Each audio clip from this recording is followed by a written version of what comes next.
Hello everyone, and welcome back to our channel. Today we are going to talk about how to completely disable all notifications on the Busuu app on your phone. If you find notifications distracting, or just want to manage your app alerts better, first, open the Busuu app on your phone. Next, click on the profile icon located at the bottom.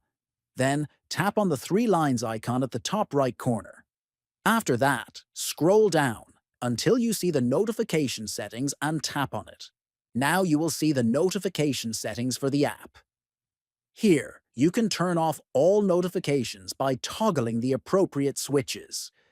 You have successfully disabled all notifications and can now enjoy using the app without interruptions.